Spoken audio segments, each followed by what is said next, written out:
Hi, this is Gary with the Iron Counsel. Today with me we have Kinzi from kpexhomegymlab. Yeah, It's great to have you here. You are everywhere on Facebook when I go on there and see it. You got videos on Instagram all over, not just in the groups, but also on my main page. So it's always good to see you. And I love watching your videos on uh, YouTube because, well, frankly, not only they're informative reviews, but they're actually fun. yeah, You yeah, have a great energy that I found that made me like your videos. It's exciting to watch, which gets me excited to go try some of the things I'm seeing, which is a lot of right. fun. But for those of the people who are happen to be watching this that don't know you, who are you? And tell us a little bit about yourself.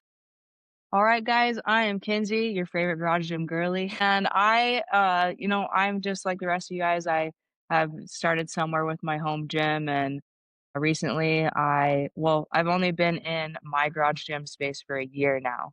So I just recently, we'll say, finished my garage gym space, but we know we're never really finished. But yeah, I just do YouTube, and I started getting into that.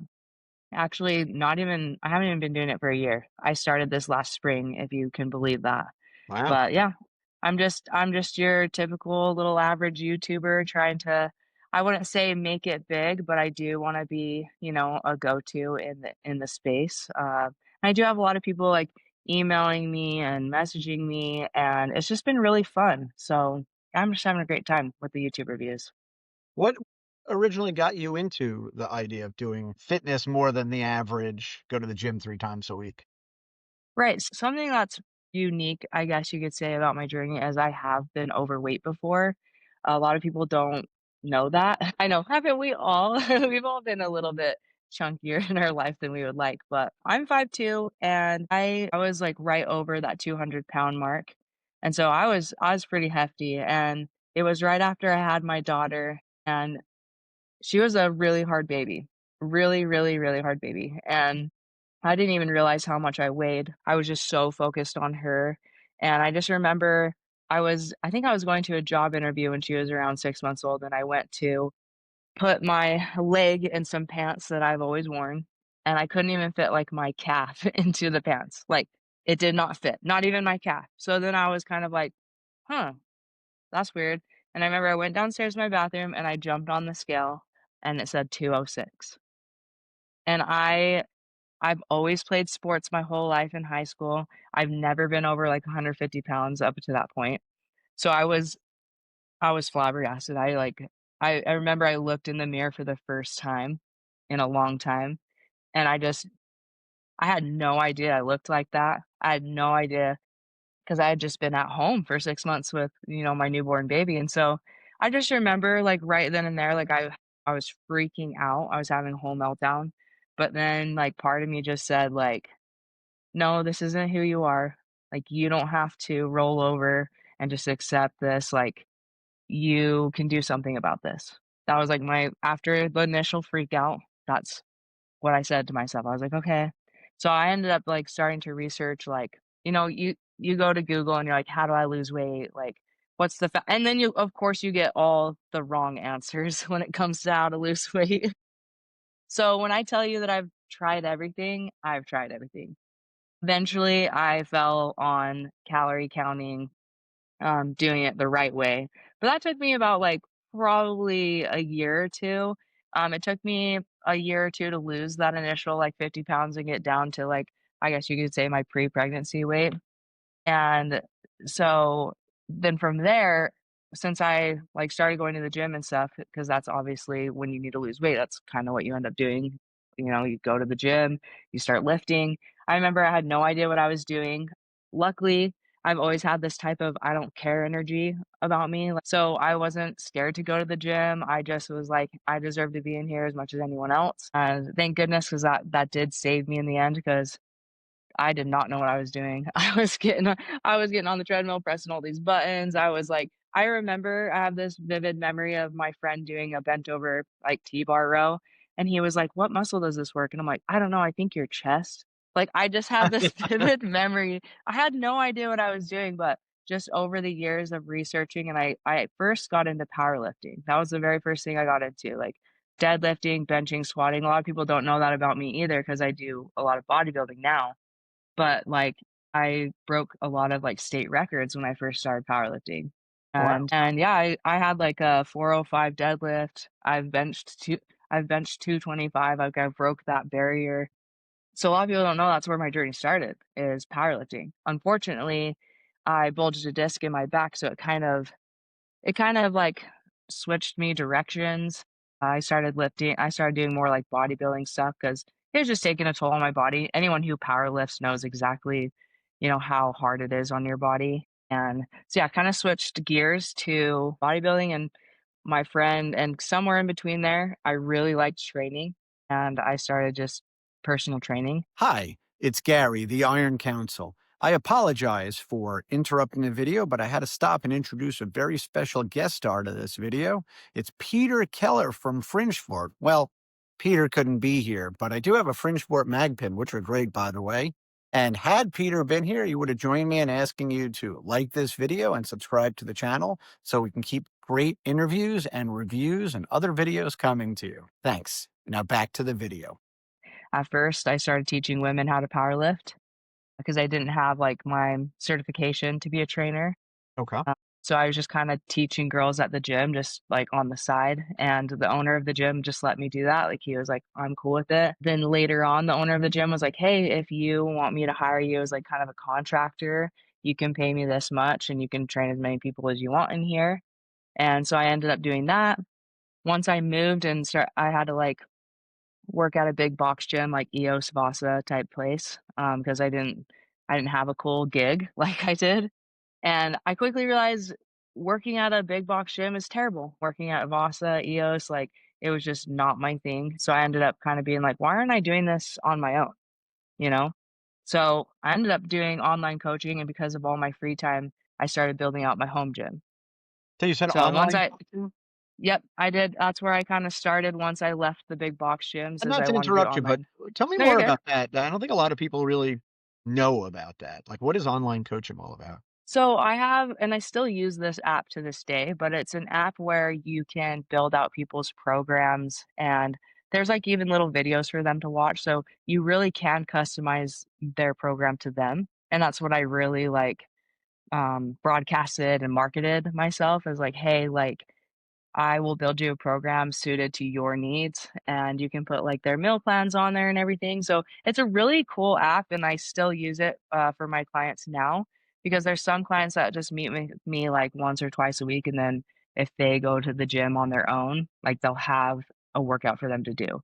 'Cause it kinda started when I was in the big box gym, bugged me that these people were paying so much money to the gym, and they were just getting so little out of it because they would see me once a week for 30 minutes.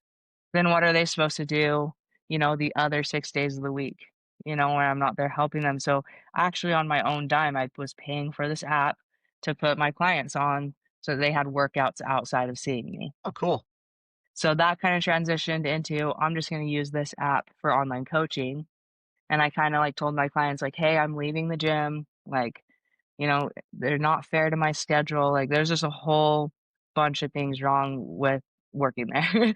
So I was like, "But, like, we can still do online coaching," and so a lot of clients, like, were like, "Hey, that's fine, like, we've already been using the app, so we'll stay with you." So, kinda just kept doing the online programming, but I'm such a in-person type of girl, like, I love having conversations with people. I love, like, I don't know, the online coaching just got really like, I did it for, like, 2 years, and it just got really like, I was always on my computer, and it just became, like, not very rewarding, because a lot of people like, there's some people where online programming works great for them, and they can stay consistent, but it's not like they're seeing me in person, like, once or twice a week to keep them accountable. So, it was just a lot of people kind of falling off the wagon. It was just kinda getting, kinda frustrating. So, I started building out, my home gym for me, and it started being a lot of homemade things, like, I built like, my first squat rack was made out of 4 by 4s, my first bench was made out of 4 by 4s.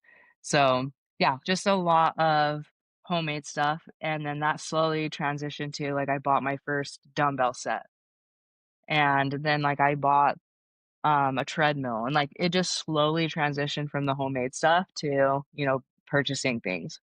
And once I think I bought like a $300 squat rack off of Amazon. And then once I had kind of like my squat rack and my dumbbells, like then I was like, maybe I could train people like in my garage. At that point, I'd been a personal trainer for like, 6, 7 years. So it's like, maybe I can make this happen. And I started getting clients and I loved doing in person so much more, just like so much more rewarding for me. And so then it turned into me moving to a house for a bigger space for a bigger garage. And so here I am. So I'm you in went my house space hunting to now. get a bigger garage, not a bigger house, but Kind of. I was in a townhouse and like all my garage stuff was in my garage, obviously, like, lawnmower, this. So I just wanted a house where I could have like I had a basement to put all that stuff and then like the garage should just be the gym. And so I kind of was so you keep house your hunting. lawnmower in the basement. Yep. Yeah, well, I was keeping the lawnmower in the basement, especially That's fun. last winter, but I recently got a little shed Yeah. and put it outside.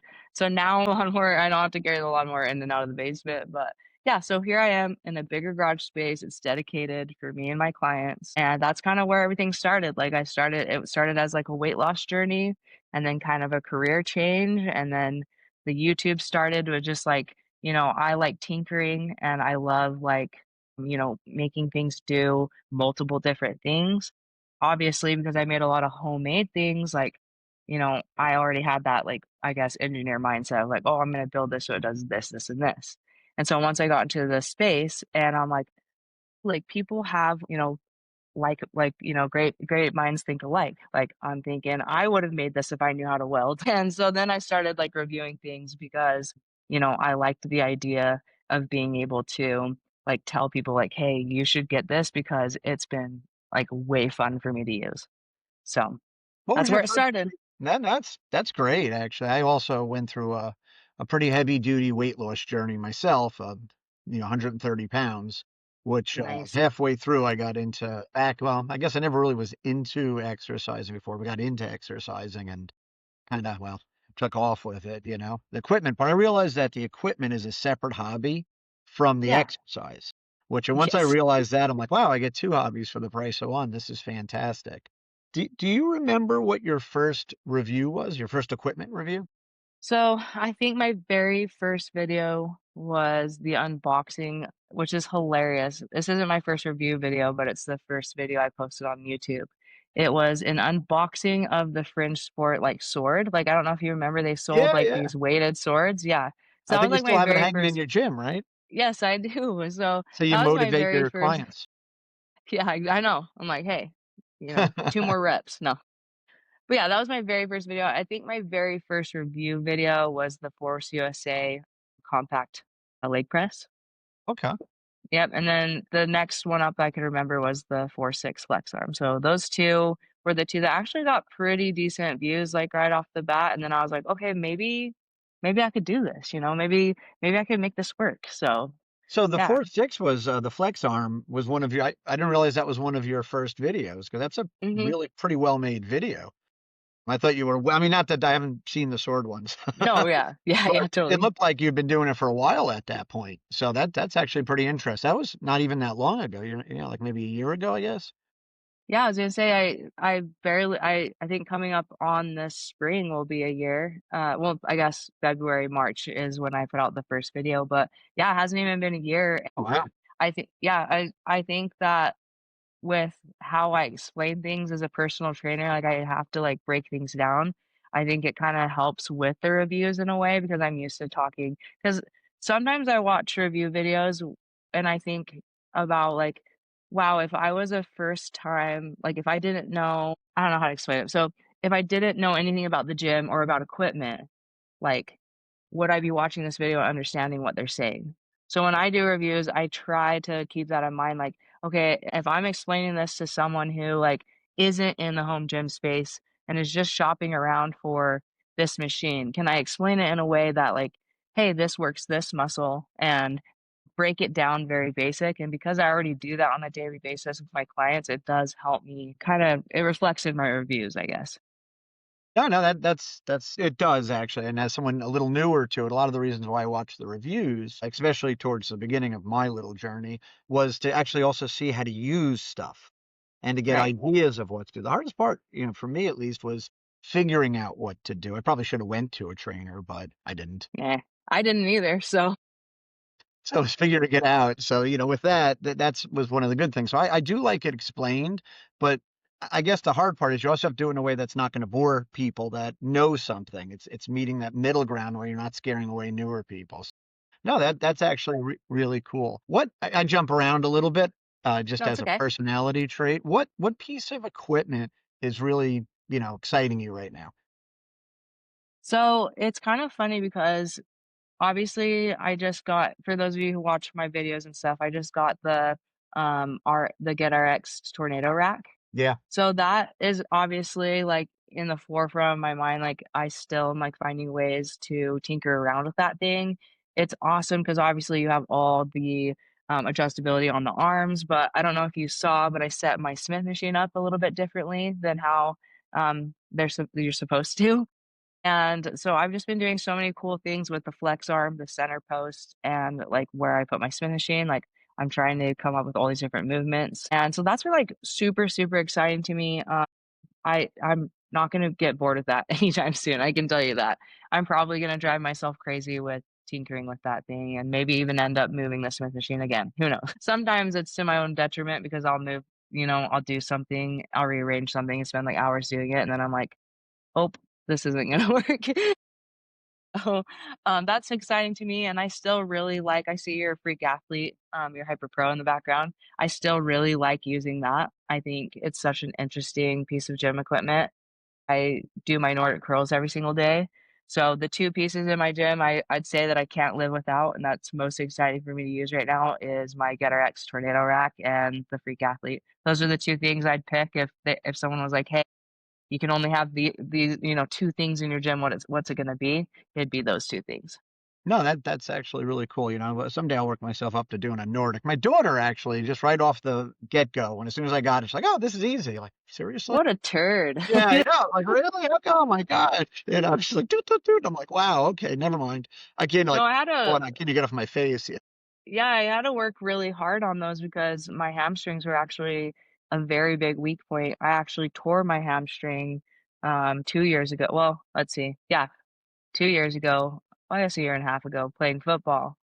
And I realized, like, on my journey to get that, healed up, I had so many imbalances, like, my left leg was just so much weaker than my right, and I was like, "Okay, like, it makes sense why, that happened."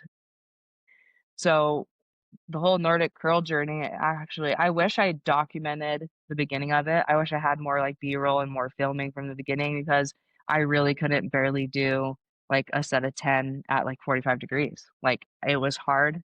Obviously, my hamstring was healing. And so I don't know if you've ever torn a muscle, but like there's just a weird tug in it when you do Yeah. like, and you can feel like a disconnect kind of with your body. Like it's just like, hey, this is hurt. Don't do that. And so I just remember for like the first couple months of me using the Hyper Pro that it was just like, I was like, I'm never going to be able to do a Nordic curl, but I just did it. Even if it was arm day, I did it every single day, just a couple of them just to try to get my hamstring healed up because I knew I wanted to play football the next season. So I kick myself every day for not filming more of the beginning journey.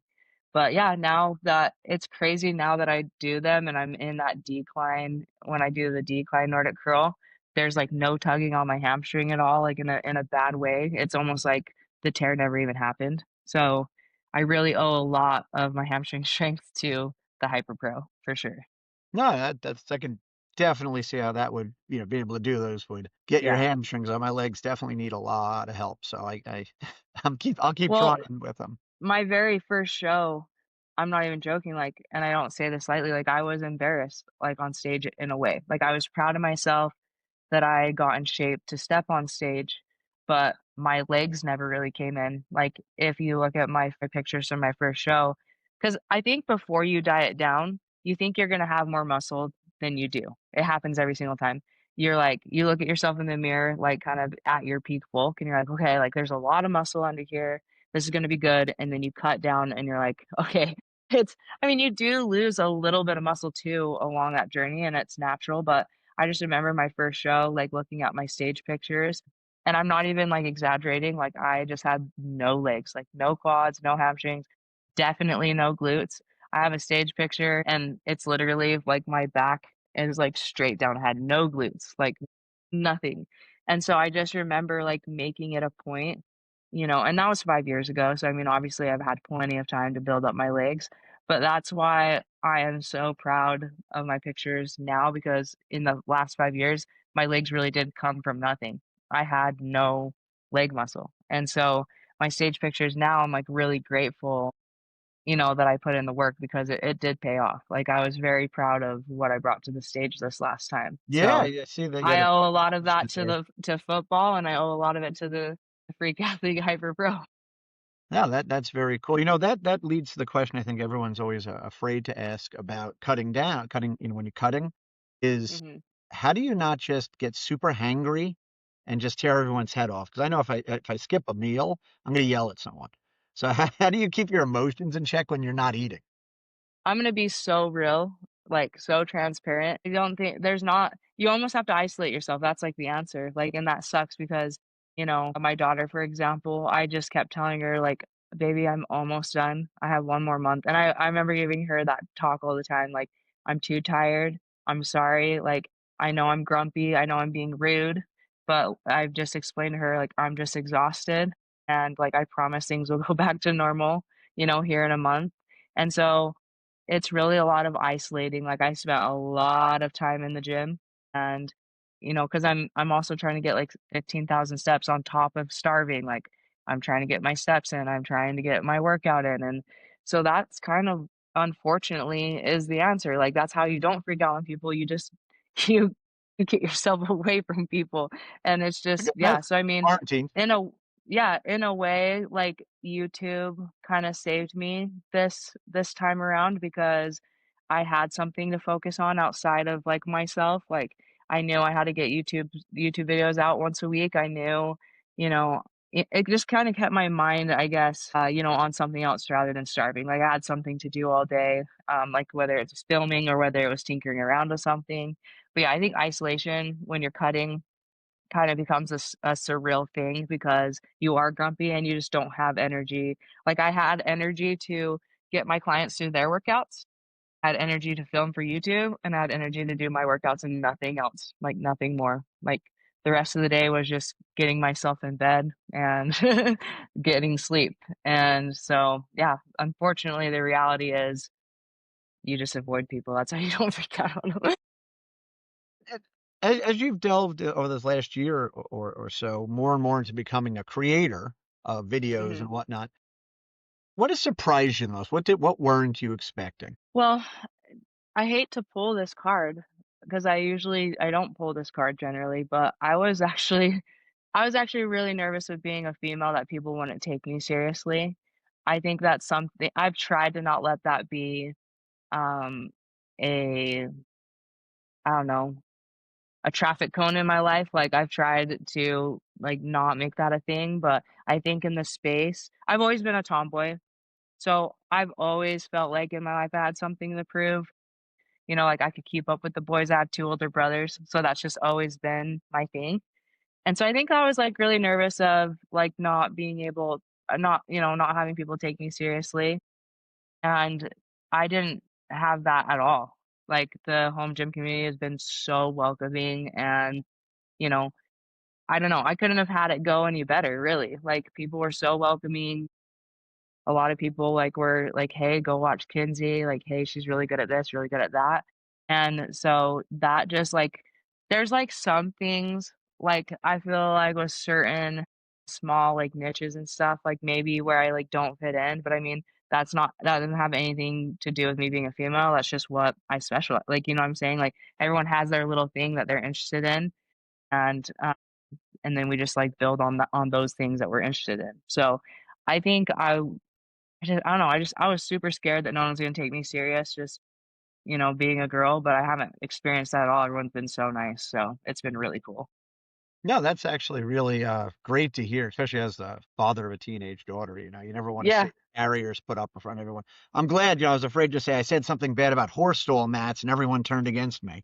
So you never want to make no, Gary, that. no. I would never say that personally. I got rubber on my floor, so I would never say. But that would be like the cardinal sin. I think that would turn everyone on. Don't worry, Gary. I don't have horse stall mats either. I'm with Actually, you I got on the the horse. Costco ones. Okay, I can't nice. stand the smell. I tried the horse stall Yeah. ones, and I couldn't get over the For smell. me for me, like, I had horse stall mats in my other gym, and I just could not stand cutting them. So I actually went with, like, I was like, "I'd rather have bumper plates and, like, rubber, like, hex dumbbells and go with, like, thin floor that I can cut and maneuver wherever I want," and that has saved me so much sweat and tears, and so I don't even care. Like, I'm all about, like, the thinner rubber, like, rollout, gym flooring versus the horse stall mat, so Actually, I I'm not think even that's afraid to what a say lot it. of people are going to now, right? Yeah. With the Yeah. videos. I think even, if I'm not mistaken, didn't Gluck just go over to rolls on his Mhm. new Yeah. edition? Yeah, Which totally. is cool. What's switching gears a little bit? What's the piece of equipment that is kind of an underdog? Like, it's a great piece of equipment, but no one's really talking about it. That is a good question. 'Cause it's hard because, like, again, there's, like, all these, like, little, like, niches, and so I feel like it's hard to find, like, because I kinda off the top of my head, like, the Anchor Pro kinda, like, comes to mind. A lot of people are, like, talking about it, but I think there's just a lot of people that have still, like, written it off. A lot Sure. of the people that, like, have, like, weight stacks and, a fully loaded gym, they don't see, like, a reason or a purpose to have the Anchor Pro, but for me, like, I use that every single day, and I Really? just think and I think the way it's advertised too, like, because they obviously advertise what it, like, is great for is explosive movements and athletic things, but for me, like, warm-ups or just certain movements with that you want a certain tension on, like, I love the Anchor Pro, and I think, it's underrated. I think a lot of people like the company, and they like what they're doing, but they wouldn't have it in their gym, if that makes sense. And for Even me, when I'm like, you have a stacks, you have a full cable machine with tornado arms, and yeah. you're still using your Anchor Pro. Oh, yeah, I use my Anchor Pro, especially as a trainer. Like, I use it for my clients to warm up, like, we do a lot of face pulls on it. We do a lot of, like, shoulder mobility with it to start before we do, like, any pressing movements. Do, like, a lot of cable chops because a lot of clients that I have, like, can't get on and off the floor very well, and so sometimes, like, if I want to put them through an ab workout, I have to be a little bit creative because I don't wanna, like, put them on the floor if they have a hard time getting up. I have a lot of elderly clients. Okay. So the Anchor Pro, like, you know, I don't know, it's just so underrated. Like I use it for so many things. I use it for warm up. I use it for clients like core workouts. I use it for mobility. It's a really cool tool. And even if you have weight stacks or even if you have, um, bands and things of that nature, like I think there's definitely still a place for like to have the Anchor Pro. So that's probably the one piece of gym equipment I think is like a little bit of an underdog and people kind of write it off. No, that's interesting. Would you think that it makes sense for someone to have a pair of them, or is one enough? I find myself wishing that I had a pair, but I think one is enough. If you don't have weight stacks, I could see having a pair, like, being awesome because then you do, like, things like chest flies and stuff, and I do like the resistance it provides for something like a chest fly. It's kind of a little bit more forgiving, in the stretch, and then, you get a good squeeze with it. So, I could see if you didn't have weight stacks where you would need a pair, but just for everyday use, like, if you're gonna be using it for, like, warm up and mobility work and things like that, I think one's good. Okay, very cool. I never would have thought of that because I've actually looked at it a number of times. It looks really cool, but I have a standalone cable tower. I have a cable monstrosity I Yeah, put together yeah, myself on the rack. So yeah. I'm all plate loaded, but between the two, I have, four cables I can use. So I Yeah, never it's like hard this to is say, cool, but how like would I use it? yeah, it's hard to say because, like, I know Joe used to have an anchor, and I know at one point, he, like, got rid of it, and then when I got it in, he, like, was asking me a bunch of questions about it, and I was like, "I think you just need to try it again." Like, I think you need a different mindset, like, going into, like, using it and try it again because it's really easy when you get it at first to, like, think of using it only like you would use a cable, and you can't think like that. You have to use it for, like I said, like ab work or warm up or mobility or anything like explosive. Like if you're a golfer, if you do any type of swinging and any type of sports, like it's great for that to warm up. Like my quarterback on my football team, she's been coming and working out with me because we're kind of gearing up for the season. And I'm having her take Darko's, like, his dangler attachment, I'm having her hold that and just throw, like, with the Anchor Pro behind her, and so Hmm. she just grabs it and just keeps throwing, because she's like, "I really need to strengthen my arm," and so that's what we've been doing. So, I mean, it just for me as a trainer and, like, just the certain like, because I play football and because I have clients that need are recovering from shoulder surgery, it works great for me because I use it in all of its variety. Yeah, I understand all the hockey teams keep them. Um, Yeah, yeah. and I'm a big, well, you could say I'm a big hockey guy. So Yeah. yeah, so yeah, that's actually cool. I mean, it made me rethink it actually because I was like, it's I love the toys, I love trying new things, but it's not cheap.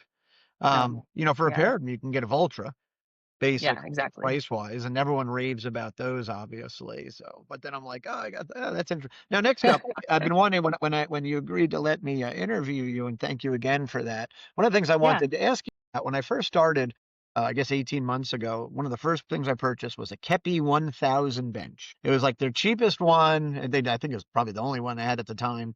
And I find it surprisingly good, but it's starting to show some limitations. And being a tinkerer, I made it so it stands up and stuff. So at least I got that going on. But I'm starting to feel a little limitation. Plus, it's about an inch too tall for my feet because it's a little taller. I saw Yeah. you've reviewed a bunch recently, including the Kepi 6000, which I have my eyes on, but some other ones too. What do you think should be my next bench? Okay. I do like So decline sit-ups, so I need a place to hook 'em. okay. Alright. So, if that's the I case, guess I got the like feet for that, worst comes to worst. yeah, exactly, exactly.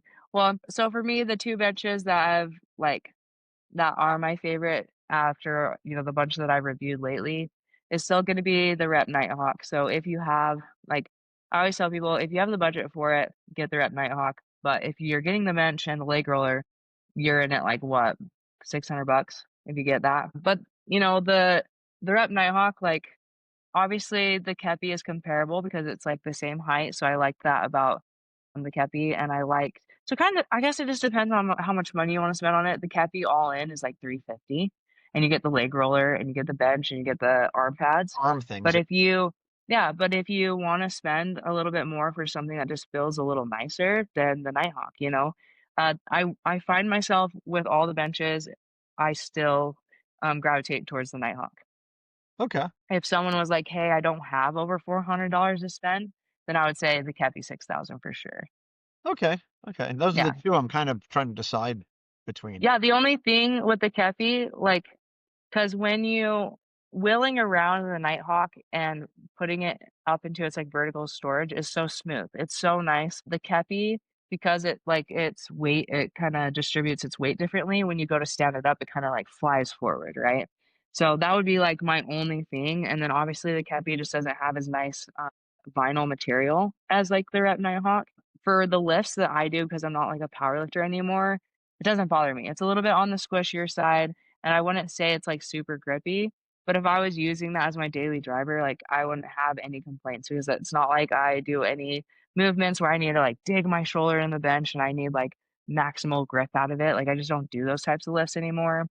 So if I was telling someone like, "Hey, save some money," like, 350 all in, get the Cappy 6000. But if someone was like, "Hey, like, I do want a nicer bench that's gonna last me 10 plus years, that I'm not gonna have to fight with," then I would say the Nighthawk. Gotcha. And do you find on the Kepi that the wings, which seem to be a couple brands doing that now, besides Prime, obviously, and I don't want to sell my Yeah. house to buy it. Oh, their stuff is amazing, right? Do you find that more of a gimmick or is that actually a worthwhile thing? At first I thought it was gimmicky, but, like, I found myself using them. Because I actually do those, incline bicep curls all the time on my bench, and so adding those, like, it kinda turns it more into almost like a preacher curl, I guess, variation. So yeah, I mean, I found myself using them. They're gimmicky in the way of, like, I don't know, I tinkered a lot with it. I didn't find myself wanting to set up for any other movement besides those bicep curls. So I guess you could say it's gimmicky in that way, like thinking you can use it for a bunch of different movements. You can't. It's really just for like bicep curls. You can do some tricep things, but it's not worth the setup time, honestly, to get it right. So I don't find them gimmicky. I find them like I think it's a cool add-on, especially for the price. If they were, like, trying to sell that whole package for, like, 450, $500, then I would say, "Yeah, just skip it." But for the price point, it's like, why not throw those in, you Let's know? say. Yeah, why not? But yeah, originally I thought they were gimmicky, but after some use and training with them, like, actually, these are kind of fun. I like them. Oh, that's cool. Now with the other benches that have that head that folds down, I don't know Yeah. the right technical word for it, but you know what I'm talking about? Mhm. And Yeah, do you yeah. think that's a worthwhile feature, or is that just another one of those looks cute, but you don't really use it? Right, so if you have, like, a flex arm or, like, a Darko thresher or, like, anything like that where you already have, like, something chest support, then I think you can skip on it, but if you don't, like I think it's great for gyms that are, like, that you are trying to conserve space, like, someone that's has more of, like, maybe, like, a small corner of their basement or, like, a bedroom gym, I think it's definitely worthwhile to have, but if you already have, like, a squat rack with some type of flex arm or like I said, like the any type of the Pegasus, something like that, then I would say skip on it because I don't find myself using, the bench with the heads that fold down for anything else but, like, chest supported, like, dumbbell rows, and I can do that off my flex arm. Gotcha. Yeah, makes sense. Kind of what I was actually thinking about it Yeah, yeah. myself. It's So, funny because we want, like, all these things with bells and whistles, but then when it comes down to it, it's like, "Okay, am I actually gonna use this, and do I actually need this?" And it's even though the answer is most of the time no, we still want it, and so it's fun to have, and if you like but I don't think you should be shopping around for a bench that has to have the fold down feature. Unless you're someone that's really into military presses too, with having your shoulders free, then I would say, yeah, it's worth it, but I've always done, like, my shoulder presses with just a normal incline bench. gotcha. No, that makes all sense. So, switching gears again, No, it's fine, yeah. the industry is very seems to be changing a lot. I guess in my limited perspective, anyway. Where do you see it going in 2026?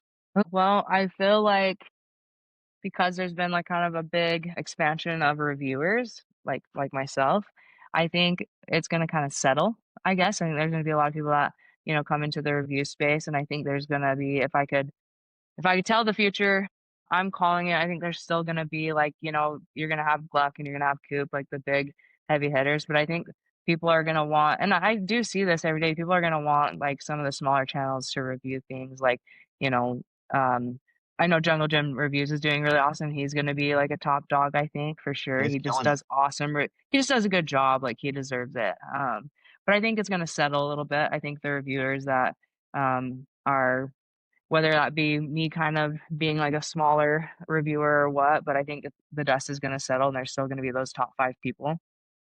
As far as, like, gym equipment goes, I think this 2026 is gonna be wild. I think, 2025 was almost just like a little bit of the beginning stages of building a staircase, and I think 2026 is just gonna be like the gym equipment is gonna be out of this world. Like, I think there's gonna be a lot of obviously, we have, like, Dialed Motions, Leg Developer coming out.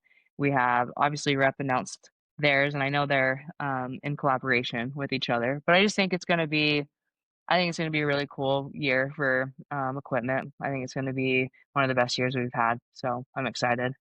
What do you think about this trend towards in-brand ecosystems? Iron Master did it, obviously, but now you got like this new Apex from the Tib guy. Obviously, of the bulletproof stuff, which I'm deep into that with the isolator. Yeah. You think that's the trend, the way the industry is going, where you're going to be more brand specific, or you think we're going to stay with a lot of this? It fits everything. I honestly think it's gonna be, like, pretty equal because I think some brands are going to see the use case of being able to make their stuff not one size fits all, but kinda make their stuff like an ecosystem, but not dedicated to just their brand. Like, Fringe Sport is doing a really good job of saying, like, "Hey, this works for Yeah. every rack," and I think that benefits them. I think that benefits them because people are gonna be like, "Oh, hey, like, go see Fringe Sport for something like that."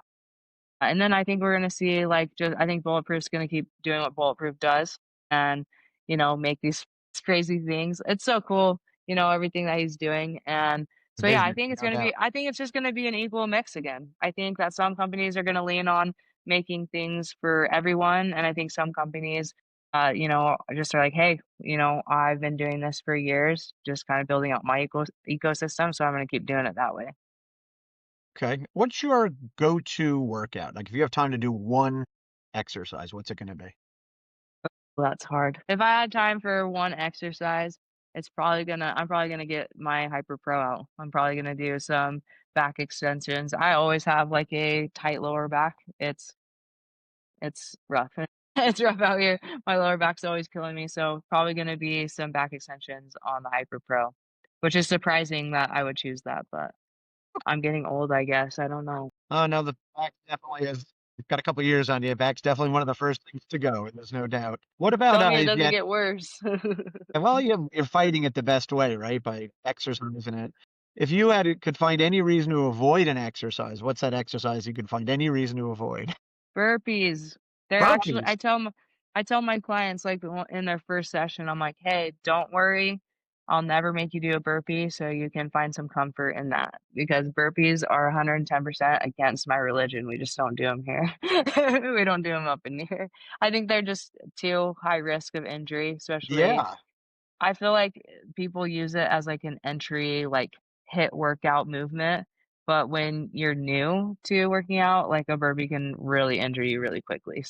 No, I I think get burpees that. are just I thought you were gonna say what, Bulgarian split squats, right? Because I tried those. Finally worked my way up to trying those. I did them. I'm like, oh, this isn't so hard. I added a little weight. I did it. I did like 4 sets of them. I was like, oh, that wasn't bad. I must be in better shape than I was want. Almost couldn't walk the next day. yeah, they'll get you. Bulgarian split squats are serious. I mean, I have some that's like a movement that I tell my clients, like, "Hey, like, I'm sorry, but It's the I'm next gonna day have you part. They're do." not that hard when you're doing them. It's the next Yeah. day. Oh Yeah, yeah. I try to keep some sort of split squat or lunge in my routine because I'm not a fan of leg days, never have been, hate them. I definitely do I'm gonna admit it, I do skip leg day here and there because I can't stand it. I've actually literally cried during hip thrusts before because I hate them that much. Oh So, wow.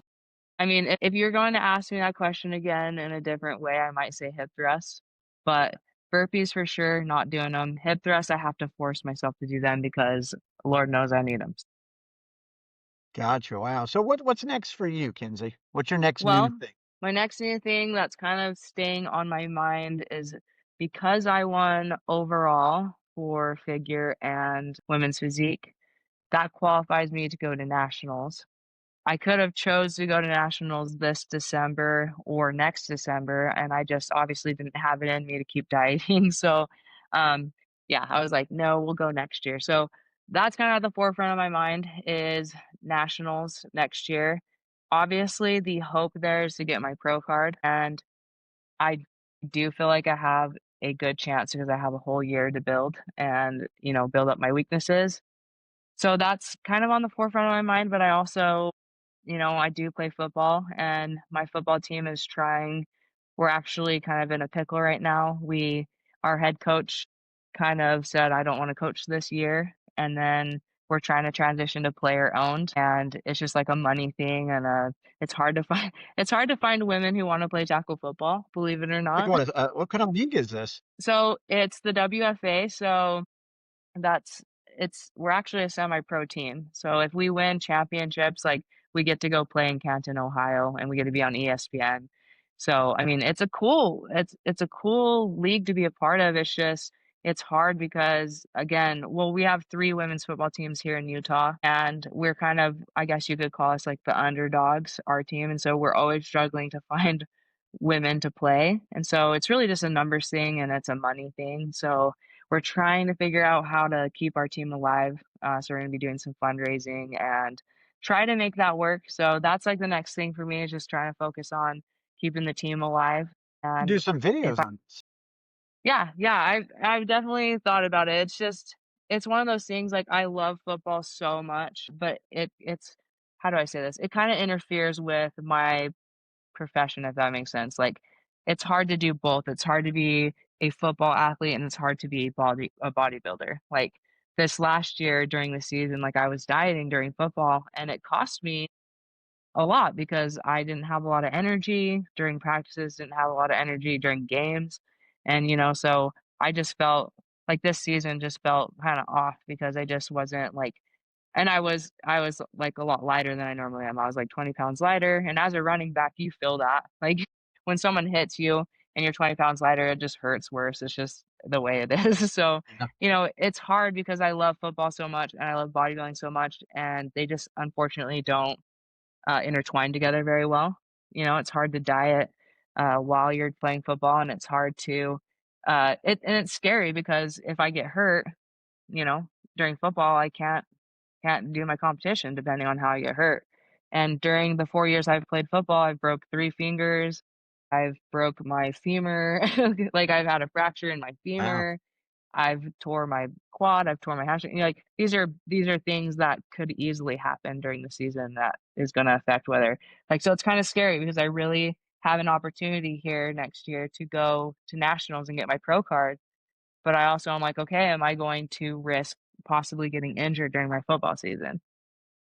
So it's a little bit rough. It's hard to make that decision, it's hard to make that Yeah. call, and so Yeah. I'm kind of s and then also, like, it costs money to travel. Like, we travel around state to state, it costs money to play football, costs money to go to home gym con, it costs money to go to nationals, so I'm kind of there's 3 big things that are gonna be costing me money next year that I just have to decide, "Can I make this work? Am I gonna make it work?" So that's where I'm at right now. I'm kind of just in a little bit of a limbo. I wanna get my pro card, but I also wanna go to home gym con, and I also wanna play football, so it's just kinda I Yeah, have to decide.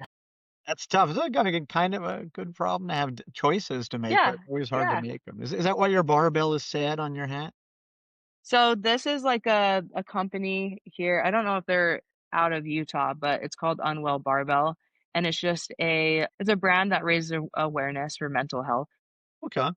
Yeah, so Kind of and cool. anyways, they were at my show, and they had a booth at my show, and they were selling shirts and hats and stuff, so I got me a hat and got my daughter a shirt because some of the proceeds goes to, like, mental health research and stuff, No, so it's great. It's interesting, actually. yeah, yeah. Do you get your daughter to work out with you? Oh, that's so funny. She I she can't. is the ex Yeah, she is the exact opposite of me in every single way. She's very shy. Not I don't wanna say she's not athletic, but, it's hard because she doesn't wanna work out or do anything. The only thing I can get her to do exercise-wise is jump on the tramp, so we do jump on the tramp a lot. But yeah, she try I always invite her. I say, "Hey, like, I'm gonna be out in the garage. If you wanna come walk on the treadmill and watch something on YouTube, you can," 'cause she doesn't mind that. And so, yeah, I always invite her, but rarely is she out in the gym with me. Yeah, I have the same goal, but she does sneak out here when she thinks when I'm not home, I come and I'll see Yeah. something moved, so I'm happy Yeah, about that. I can't get her to come I out let with my me. daughter and her yeah, and I let my daughter and her friends play out in the gym because I don't want it to be a space that, like, she's not allowed or that she feels uncomfortable with at Yeah, all. Like, she did quite a number on my Force USA compact sled because there was weight loaded on it, and she slammed it down on the safety, and I could've and so now it's a little bit bent, and I could've got, really angry at her, but I was like, "Hey, like, just so you know, like, if you're gonna have it loaded up like that, you need to do, X, Y, Z," and I just explained to her because I never want it to be a place where it's negative at all, and yeah, so or that she feels like she can't touch things so I even though it makes me cringe sometimes letting her and her friends, like, come out here because they could get hurt or they could mess around with things, in a not responsible way. I do let them out here because I'm like, I don't want them to be uncomfortable around gym equipment or feel like they can't touch things. And so I try my best to make this a positive environment for her to come out anytime she wants, but it's not something she doesn't want to work. She used to when she was really little and she was 3 and 4, I got her into it, but as she's getting older, she's just kind of like, nah, I don't want to work out. And I'm like, okay, yeah, yeah, you whatever. gotta let her I feel like if I forced her into it, she would resent it, so I'd Exactly. rather just make it inviting Exactly. and without being Same. pushy, but, who knows? Parenting is such a guessing game, right? I Guess, know. hope It you're right. really is. It's tough. It's rough. Yeah, it really is. So, is there anything we didn't touch on that you wanted to speak about? No, I think we touched on it all. I think, like, what's really important to me is just I guess it kinda goes along with that, fear of, like, not taking girls seriously in this space. I think I kinda got that off my chest, and, I think it's important for people to know, like, "Hey, like, I do have a." Because I think there a lot of people like I was telling you, like, there's certain equipment niches that, people fall into, and I think people see me, like, kind of reviewing, like, the budget equipment, but also I'm kinda like, "Hey, like, I used to power lift, like, it's something I know very well, I did it for years and years and years, like, don't be afraid to have me review, like, an axle bar or something, like or, like, chains or whatever, like, I'm into that kinda stuff. I just don't have it in my gym because, like, my gym would be completely different if I didn't have clients. I would have things set up differently, I'd have different equipment, but because, like, the space is mostly for them, like, I try to make my space, like, you know, not a lot of setup. Like, I like a lot of machines because then my client like, I can just get a lot done in a short amount of time. And so I think, like, like, the only thing that's important to me is just people realize that I have, like, a very broad background. Like, I've done powerlifting, I've done bodybuilding, I'm a personal trainer, I play football. Like, I have a lot to offer the space as far as, equipment goes or advice goes, so I just want people to know that, and that's about it. Yeah, that's That's my really cool. spiel. I didn't know that. Yeah. That's really cool. I'd actually like to see some of those sort of reviews because Yeah. frankly, male or woman, male, Yeah. female, whatever, I'd love to work. I'm not up at 225. I'm still getting there. I think that's great. And, we can all learn from that. It's also really, again, I'll repeat it. I said it earlier, but as a father of a teenage daughter, especially the type of daughter that's frankly a little bit scary, in a good way, Yeah. I love to see the fact that, the barrier was more in what you were thinking rather than the Yeah, inputting. So I don't ever want to see her. exactly. These are really both my kids, my son as well, really amazing. Like they can take it wherever they want to go, and I don't want artificial parameters put on them. So it's nice to see Right. that none were put on you, even though you thought there might be. I think that's Yeah, great. I Says a think, lot like, for the home gym community. right, and I think the only parameter, like, I think, I would like to put out more reviews on more powerlifting gear and stuff like that, but it's just a matter of me being able to have the time to make content, like other content than just like the budget gym machines, because a lot of people are seeing that and it's kind of like, well, those are the only equipment companies that are reaching out for me to do a review. And because I love to do reviews, like I'm not gonna like tell them no unless like I've come across some weird contracts and stuff where I've been like, no. I had something sent to me and I just told them like if I put a review out on this, like, it's not gonna be good. And then I was waiting on how they responded back to me, depending on if I was gonna put the video out. And they actually wanted to work through it, and they're like, "Actually, will you work with us to make this better?" And so, you know, I just feel like if more people knew that I did, powerlifting and things of that nature, then I would get different equipment companies reaching out to me to do different reviews. It's just hard for people to take you seriously when you're constantly doing budget machines. But that's just kind of like the I guess, what I'm being given right now, and so I kinda have to work on the side to do more of like, "Hey, like, I am a powerlifter, like, these are, like, some training tips, blah, blah, blah, blah, blah." Like, I definitely need to cut out some more time to do that so people realize that, I do that type of training, so, really, it's just me and the time that I have, that's why people don't know that I specialize in that kinda You're stuff right. We too. can't make other people change. All we can do is change ourselves to get different reactions. Exactly, So, I exactly. definitely hear that. So how can people find you, especially your new powerlifting, ti content? How Yeah, can my how can new my new viewers find you? venture. So you can find me on YouTube. Everything I'm trying to make the same at kpexhomegymlab. So you can find me on Instagram. I post the most on Instagram and YouTube. So my Instagram is honestly my main platform. Instagram? I've been trying to do a little bit on Facebook too, but I think it's just easier. Like I have more followers on Instagram, so it's easier to make that kind of my main platform. So just at kpex home gym lab, and you can find me on TikTok that way, Instagram, and YouTube.